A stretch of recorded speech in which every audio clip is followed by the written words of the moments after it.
Hello पिला माने good evening समस्त को गुड इवनिंग रे पूर्व क्लास रे आमे माने कौन पढ़ी ना स्वायत्त शासन विषय रे पढ़ी तेबे पिला माने पूर्व क्लास रे स्वायत्त शासन कौन से विषय रे जानी पिला माने आशा करे आपण माने बुझी पारिथिबे जे स्वायत्त शासन आमे काहाकू कहि थाउ बा स्वायत्त शासन कहले आमे माने कौन बुझू तेबे एबे कौन पढ़ा पिला माने ना पंचायती राज विषय रे पढ़ा तेबे पिला माने आपण मानकर किछि आइडिया अछि कि पंचायती राज कहले कौन बुझ तो आपण माने जानि छथि जदि आपण माने कमेंट बॉक्स माध्यम रे मते निहाती जणैबे जे आपण माने पंचायती राज कहले कौन बुझंती तेबे चलो पिला माने डेरी न करी कि हमें क्लास टी को आरंभ करिबा। तेबे कौन हैला ना पॉइंट होची पंचायती राज 1958 मसिया बड़वंतराय मेहेटा कमिटी एक तीन स्तर विशिष्ट स्वायत्त शासन व्यवस्था प्रचलन करने को सुपारिश करते तेबे पिला माने मन रखिबो वेरी वेरी इंपोर्टेंट 1958 मसीहार कथा तेबे 1958 मसीह कौन होता ना गोटे कमिटीर ना कौन ना बड़वंतराय मेहेटा कमिटी पिला माने मन रखिबो ए कमिटीर ना बड़वंतराय मेहेटा कमिटी एक 3 स्तर विशिष्ट स्वायत्त शासन व्यवस्था प्रचलन निमित्त से सुपारिश करथिले। एही सुपारिश अनुसार गणतंत्र विकेंद्रीकरण जरिया ग्राम स्तर में ग्राम पंचायत ब्लॉक स्तर में पंचायत समिति और जिला स्तर में जिला परिषद गठन करा जाई प्रत्येक को स्वाधीन भाव में क्षमता प्रयोग करने को सुजोग दि जाइछि। तेबे एही सुपारिश अनुसार से माने जो सुपारिश करथिले केउ माने करथिले ना बड़वंतराय मेहेटा कमिटी एही सुपारिश अनुसार कौन ना गणतंत्र विकेंद्रीकरण जरिया ग्राम स्तर में कौन रहिबो पिला माने ना ग्राम पंचायत ब्लॉक स्तर में रहिबो पंचायत समिति और जिला स्तर में रहिबो जिला परिषद गठन करा जाई प्रत्येक किपरि स्वाधीन भाव में क्षमता प्रयोग करने को सुजोग दि जाई परिबो तार व्यवस्था करा जाइछि। आम देश रे एही व्यवस्था को पंचायती राज कहा जाए। तेबे पिला माने पंचायती राज व्यवस्था कहले आमे माने कौन बुझुना ग्राम स्तर में ग्राम पंचायत ब्लॉक स्तर में पंचायत समिति और जिला स्तर में जिला परिषद गठन करा जाई प्रत्येक को स्वाधीन भाव में क्षमता प्रयोग करने को सुजोग दि जाइछि। आम देशर एही व्यवस्था को आमे माने कौन कहूना पंचायती राज कहि थाउ। आम देश रे स्थानीय स्वायत्त शासन व्यवस्था को दुई भाग रे विभक्त करा जाइछि। तेबे पिला माने आम देशर स्थानीय स्वायत्त शासन को केते भाग रे विभक्त करा जाइछि ना दुई भाग रे विभक्त करा जाइछि। सेगुडी को हैला ग्रामांचल स्वायत्त शासन सहरांचल स्वायत्त शासन तेबे सेगुडी को कौन ना ग्रामांचल स्वायत्त शासन आ गोटे होछि सहरांचल स्वायत्त शासन। ग्रामांचल स्वायत्त शासन मध्य ग्राम पंचायत पंचायत समिति और जिला परिषद अंतर्भुक्त। तेबे पिला माने मन रखिबो जे स्वायत्त शासन व्यवस्था को दुई भाग रे विभक्त करा जाइछि सेगुडी को कौन ना ग्रामांचल स्वायत्त शासन और सहरांचल स्वायत्त शासन। तेबे ग्रामांचल स्वायत्त शासन मध्य कौ जाउछि ना ग्रामांचल स्वायत्त शासन मध्य ग्राम पंचायत जाउछि पंचायत समिति और जिला परिषद अंतर्भुक्त अटे। जिला परिषद तेबे अंतर्भुक्त ओके पिला माने सहरांचल स्वायत्त शासन व्यवस्था रे कौन रही ना पौर निगम पौरपालिका बा म्युनिसिपालिटी विज्ञापित अंचल परिषद बा NAC रही अछि पिला माने। तेबे आपण माने बुझी पारथिबे जे हमरो ग्रामांचल स्वायत्त शासन मध्य जाउछि ग्राम पंचायत पंचायत समिति और जिला परिषद एवं सहरांचल स्वायत्त शासन व्यवस्था रे जाउछि पौर निगम पौरपालिका बा म्युनिसिपालिटी विज्ञापित अंचल परिषद बा NAC इत्यादि अंतर्भुक्त अटे।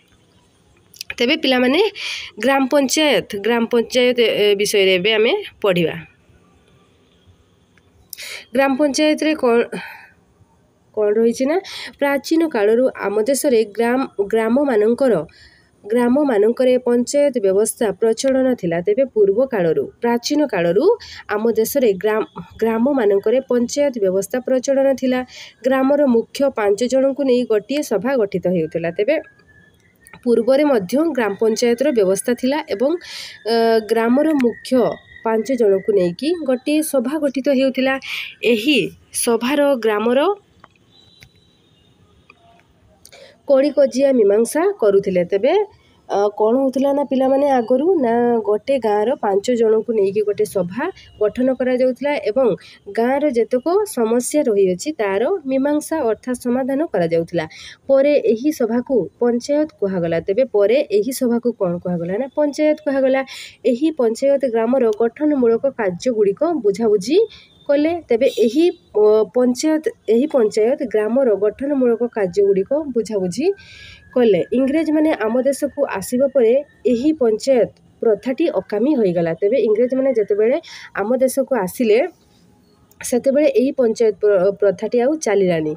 ତେବେ ମାତ୍ର ଆମ ଦେଶ ସ୍ୱାଧୀନ ହେବା ପରେ ପଞ୍ଚାୟତ ଶାସନ ବ୍ୟବସ୍ଥା ପ୍ରଚଳନ ହେବା ସଙ୍ଗେ ସଙ୍ଗେ ବିଭିନ୍ନ କାର୍ଯ୍ୟ କରିବା ପାଇଁ ଏହାକୁ ଅଧିକ କ୍ଷମତା ପ୍ରଦାନ କରାଗଲା। କିନ୍ତୁ ଆମ ଦେଶ ଯେତେବେଳେ ସ୍ୱାଧୀନ ହେଲା ସେତେବେଳେ ପଞ୍ଚାୟତ ଶାସନ ବ୍ୟବସ୍ଥା ପ୍ରଚଳନ ହେବା ସଙ୍ଗେ ସଙ୍ଗେ ବିଭିନ୍ନ କାର୍ଯ୍ୟ ପାଇଁ ଏହାକୁ ଅଧିକ କ୍ଷମତା ପ୍ରଦାନ କରାଗଲା। ତେବେ ଡାଇଗ୍ରାମରେ ପିଲାମାନେ କ'ଣ କ'ଣ ଦେଇଛି ନା ଗ୍ରାମାଞ୍ଚଳର ଉନ୍ନତି ପାଇଁ ଗ୍ରାମସଭା ଓ ପଲ୍ଲୀସଭା ଗଠନ କରାଯାଇଛି। ତେବେ ପିଲାମାନେ ମନେ ରଖିବ ଯେ ଗ୍ରାମାଞ୍ଚଳର ଉନ୍ନତି ପାଇଁ କ'ଣ କ'ଣ ସବୁ ଗଠନ କରାଯାଇଛି ନା ଗ୍ରାମସଭା ଓ ପଲ୍ଲୀସଭା। ପଞ୍ଚାୟତ ଆଇନ ଅନୁସାରେ ଗ୍ରାମ ପଞ୍ଚାୟତ, ପଞ୍ଚାୟତ ସମିତି ଓ ଜିଲ୍ଲା ପରିଷଦ ଗଠନ କରାଯାଇଛି। ତେବେ ପଞ୍ଚାୟତ ଆଇନ ଅନୁସାରେ ଗ୍ରାମ ପଞ୍ଚାୟତ, ପଞ୍ଚାୟତ ସମିତି ଓ ଜିଲ୍ଲା ପରିଷଦ ଗଠନ କରାଯାଇଛି। ଆମ ରାଜ୍ୟରେ ବର୍ତ୍ତମାନ 6234ଟି ଗ୍ରାମ ପଞ୍ଚାୟତ ରହିଅଛି। ତେବେ ପିଲାମାନେ ମନେ ରଖିବ ଆମ ରାଜ୍ୟ ଓଡ଼ିଶା। ଓଡ଼ିଶାରେ ବର୍ତ୍ତମାନ 6234ଟି ଗ୍ରାମ ପଞ୍ଚାୟତ ରହିଅଛି। ତେବେ ଗ୍ରାମ ପଞ୍ଚାୟତର ଗଠନ କିପରି ପିଲାମାନେ ଜାଣିବା? ଗଠନ ବିଷୟରେ ଆମେମାନେ ଏବେ ପଢ଼ିବା। ସାଧାରଣତଃ 2000ରୁ 10,000 ଲୋକ ସଂଖ୍ୟା ବିଶିଷ୍ଟ ଏକ ଗ୍ରାମ ବା ଏକାଧିକ ଗ୍ରାମକୁ ନେଇ ଗୋଟିଏ ଗ୍ରାମ ପଞ୍ଚାୟତ ଗଠନ କରାଯାଏ। ତେବେ ପିଲାମାନେ ମନେ ରଖିବ ଭେରି ଇମ୍ପୋର୍ଟାଣ୍ଟ ଯେ ଗ୍ରାମ ପଞ୍ଚାୟତ କିପରି ଭାବରେ ଗଠନ ହୋଇଥାଏ ନା 2000ରୁ 10,000 ଲୋକ ସଂଖ୍ୟା ବିଶିଷ୍ଟ 2000ରୁ 10,000 ଲୋକ ସଂଖ୍ୟା ବିଶିଷ୍ଟ ଏକ ଗ୍ରାମ ବା ଏକାଧିକ ଗ୍ରାମକୁ ନେଇ ଗୋଟିଏ ଗ୍ରାମ ପଞ୍ଚାୟତ ଗଠନ କରାଯାଏ। ପ୍ରତ୍ୟେକ ୱାର୍ଡ଼ରୁ ଜଣେ ସଭ୍ୟ ସେହି ୱାର୍ଡ଼ର ସାବାଳକ ଭୋଟରମାନଙ୍କ ଦ୍ୱାରା ସଂଖ୍ୟାଧିକ ଭୋଟରେ ନିର୍ବାଚିତ ହୁଅନ୍ତି। ତେବେ ପ୍ରତ୍ୟେକ ୱାର୍ଡ଼ରୁ ଜଣେ ସଭ୍ୟ ସେହି ୱାର୍ଡ଼ର ସାବାଳକ ଭୋଟରମାନଙ୍କ ଦ୍ୱାରା ସଂଖ୍ୟାଧିକ ଭୋଟରେ ନିର୍ବାଚିତ ହୁଅନ୍ତି। ସେମାନଙ୍କୁ ୱାର୍ଡ଼ ମେମ୍ବର ବା ପଞ୍ଚ କୁହାଯାଏ। ପିଲାମାନେ ମନେ ରଖିବ ପ୍ରତ୍ୟେକ ୱାର୍ଡ଼ରୁ ଜଣେ ଜଣେ ସଭ୍ୟ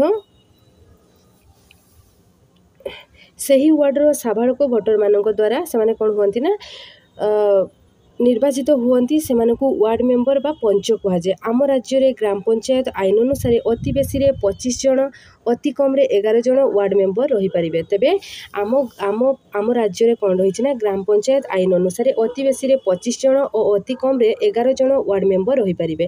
ଏହାଛଡ଼ା ଗ୍ରାମ ପଞ୍ଚାୟତରେ ହରିଜନ, ଆଦିବାସୀ ମହିଳାମାନେ ୱାର୍ଡ଼ ସଭ୍ୟ ବା ୱାର୍ଡ଼ ମେମ୍ବର ହେବା ପାଇଁ ସ୍ଥାନ ସଂରକ୍ଷଣ କରାଯାଇଅଛି। ଏହାଛଡ଼ା କ'ଣ ରହିଛି ନା ଗ୍ରାମ ପଞ୍ଚାୟତରେ ହରିଜନ, ଆଦିବାସୀ ଓ ମହିଳାମାନେ ୱାର୍ଡ଼ ସଭ୍ୟ ବା ୱାର୍ଡ଼ ମେମ୍ବର ହେବା ପାଇଁ ସ୍ଥାନ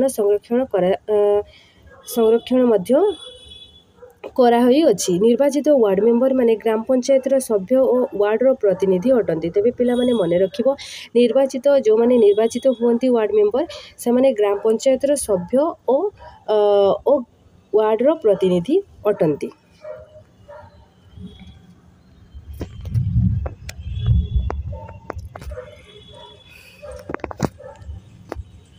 ପ୍ରତି ଗ୍ରାମ ପଞ୍ଚାୟତର କାର୍ଯ୍ୟ ତୁଲାଇବା ପାଇଁ ଜଣେ ସରପଞ୍ଚ ଥାନ୍ତି। ତେବେ ପିଲାମାନେ ମନେ ରଖିବ ପ୍ରତି ଗ୍ରାମ ପଞ୍ଚାୟତର କାର୍ଯ୍ୟ ତୁଲାଇବା ପାଇଁ ତେବେ ଗ୍ରାମ ପଞ୍ଚାୟତର ମୁଖ୍ୟ କିଏ ନା ସରପଞ୍ଚ।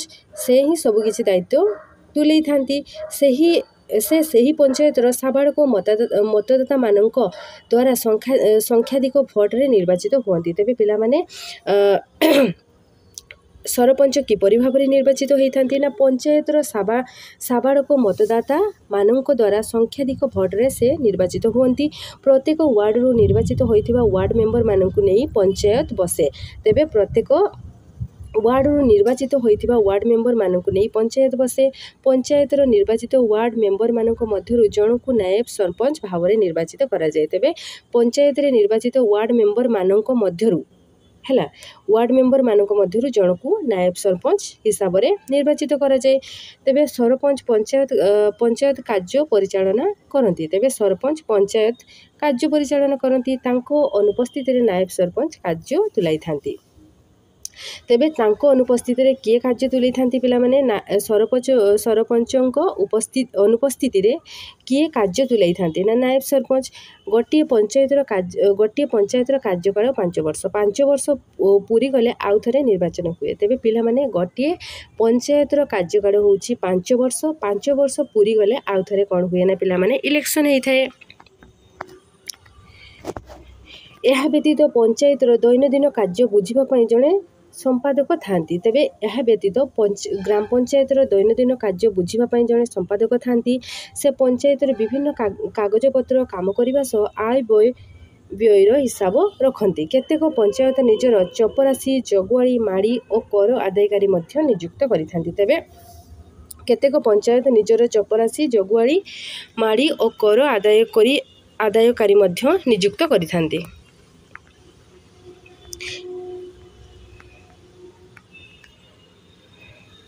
ଗ୍ରାମ ପଞ୍ଚାୟତର ପିଲାମାନେ ଗ୍ରାମ ପଞ୍ଚାୟତର କାର୍ଯ୍ୟ କ'ଣ କ'ଣ ରହିଛି? ଗ୍ରାମ ପଞ୍ଚାୟତର କାର୍ଯ୍ୟ 2 ପ୍ରକାର, ବାଧ୍ୟତାମୂଳକ କାର୍ଯ୍ୟ ଆଉ ଇଚ୍ଛାଧୀନ କାର୍ଯ୍ୟ। ବାଧ୍ୟତାମୂଳକ କାର୍ଯ୍ୟ କ'ଣ କ'ଣ ରହିଅଛି ପିଲାମାନେ? ନା ପ୍ରାଥମିକ ଶିକ୍ଷା ବ୍ୟବସ୍ଥାକୁ କାର୍ଯ୍ୟକାରୀ କରିବା, ଲୋକମାନଙ୍କ ଚିକିତ୍ସା ବ୍ୟବସ୍ଥା କରିବା, ନଳକୂପ ଓ କୂଅ ଖୋଳିବା, ଜନ୍ମ ମୃତ୍ୟୁ ତାଲିକା କରିବା, ରାସ୍ତାଘାଟ ନିର୍ମାଣ ଓ ରକ୍ଷଣାବେକ୍ଷଣ କରିବା, ପାନୀୟ ଜଳ ଯୋଗାଣ କରିବା, ପୋଖରୀ ଖନନ ଓ ରକ୍ଷଣାବେକ୍ଷଣ ଇତ୍ୟାଦି କରିବା। ଏସବୁ କାର୍ଯ୍ୟ ହେଉଛି ପିଲାମାନେ ପଞ୍ଚାୟତର ହେଉଛି ବାଧ୍ୟତାମୂଳକ କାର୍ଯ୍ୟ। ଏବଂ ଇଚ୍ଛାଧୀନ କାର୍ଯ୍ୟ ହେଉଛି ସମବାୟ ସମିତି ଗଠନ କରିବା, ମାତୃମଙ୍ଗଳ କେନ୍ଦ୍ର ସ୍ଥାପନ କରିବା, ମାଛ ଚାଷ, କୁକୁଡ଼ା ଚାଷ ଓ ପୌଢ଼ ଶିକ୍ଷା କେନ୍ଦ୍ର ସ୍ଥାପନ କରିବା, ପାଠାଗାର ସ୍ଥାପନ କରିବା, ଦାତବ୍ୟ ଚିକିତ୍ସାଳୟ ସ୍ଥାପନ କରିବା ଇତ୍ୟାଦି ହେଉଛି ପିଲାମାନେ ପଞ୍ଚାୟତର ଇଚ୍ଛାଧୀନ କାର୍ଯ୍ୟ। ତେବେ ପିଲାମାନେ ଆଶା କରେ ଆପଣମାନେ ବୁଝିପାରିଥିବେ। ଯଦି ଆପଣମାନଙ୍କ ମନରେ କିଛି ଡାଉଟ୍ ଥିବ ଆପଣମାନେ କମେଣ୍ଟ ବକ୍ସ ମାଧ୍ୟମରେ ମୋତେ ନିହାତି ଜଣାଇବେ। ଯଦି ଆପଣମାନଙ୍କୁ ଏହି ଭିଡ଼ିଓଟି ଭଲ ଲାଗିଥିବ ଭିଡ଼ିଓଟିକୁ ଲାଇକ୍, ସେୟାର, କମେଣ୍ଟ ଏବଂ ଚ୍ୟାନେଲକୁ ସବସ୍କ୍ରାଇବ୍ କରିବା ପାଇଁ ଜମା ଭୁଲିବେନି। ପରବର୍ତ୍ତୀ କ୍ଲାସ୍ରେ ପିଲାମାନେ ଆମେମାନେ କ'ଣ ପଢ଼ିବା ନା ଗ୍ରାମସଭା ବିଷୟରେ ପଢ଼ିବା। ତେବେ ପରବର୍ତ୍ତୀ କ୍ଲାସ୍ରେ ଆମେ ଗ୍ରାମସଭା ବିଷୟରେ ପଢ଼ିବା। ତେବେ ରହୁଛି ପିଲାମାନେ। Thank you. ଜୟ ଜଗନ୍ନାଥ।